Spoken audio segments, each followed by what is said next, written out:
اسلام کی بنیاد تین چیزوں پر ہے۔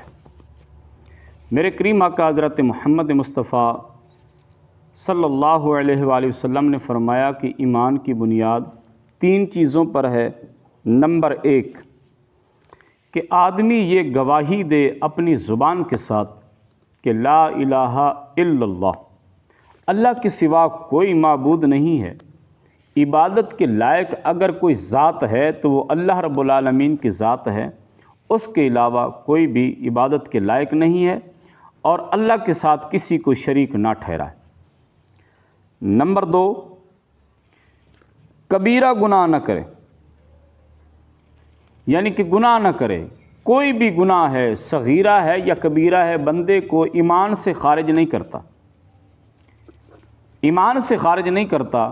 ہاں، کچھ احادیث مبارکہ کے اندر یہ بات واضح ہے، جیسا کہ من ترک الصلاۃ متعمدا فقد کفر، کہ جو آدمی نماز کا تارک ہو، جان بوجھ کر نماز چھوڑ دے، وہ آدمی کافر ہے۔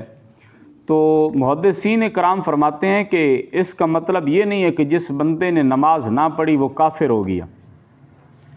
آج تو پھر پاکستان میں تو کام لوگ ہی ہیں جو نماز پڑھتے ہیں، تو باقی اکثریت جو ہے وہ نماز کے نزدیک ہی نہیں جاتی، تو پھر کیا ان کو ہم کافر کہیں گے؟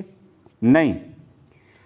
ہاں، البتہ علماء کرام فرماتے ہیں کہ اس کا مطلب یہ ہوگا کہ اس نے کافروں والا کام کیا ہے، یعنی کہ کافر بھی نماز کی اہمیت کو نہیں سمجھتے، فرض نہیں سمجھتے، تو اس بندے نے بھی کافروں والا کام کیا ہے، کافر نہیں ہوگا۔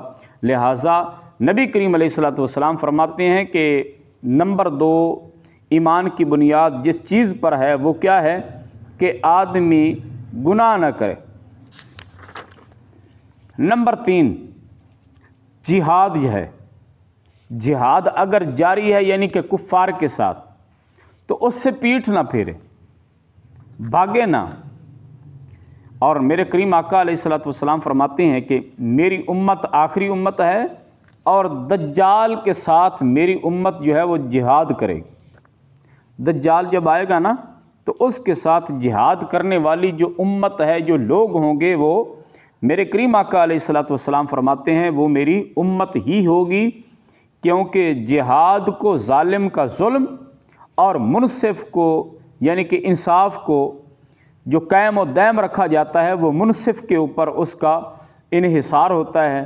انصاف کرنے والا آدمی جو ہے وہ منصف اس کو کہا جاتا ہے، وہ اسی پر اس کا انحصار ہے کہ وہ انصاف صحیح کرے۔ آخری بات، میرے کریم آقا فرمایا ایمان کی بنیاد تقدیر پر ہے۔ اچھی اور بری تقدیر پر ایمان لانا یہ بھی ایمان کی بنیاد ہے۔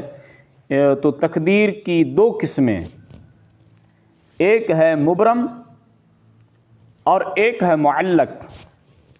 مبرم وہ ہے جو لکھی جا چکی ہے، اس میں تبدیلی نہیں آ سکتی، اور معلق جو ہے اس میں تبدیلی آ سکتی ہے، کسی بزرگ کی دعا سے، ماں باپ کی دعا سے، کسی اللہ والے کی دعا کی وجہ سے اللہ اس لکھی ہوئی تقدیر کو بدل دیتا ہے، اگر کوئی اللہ والا یا کوئی بزرگ یا ماں باپ دعا کر دیں۔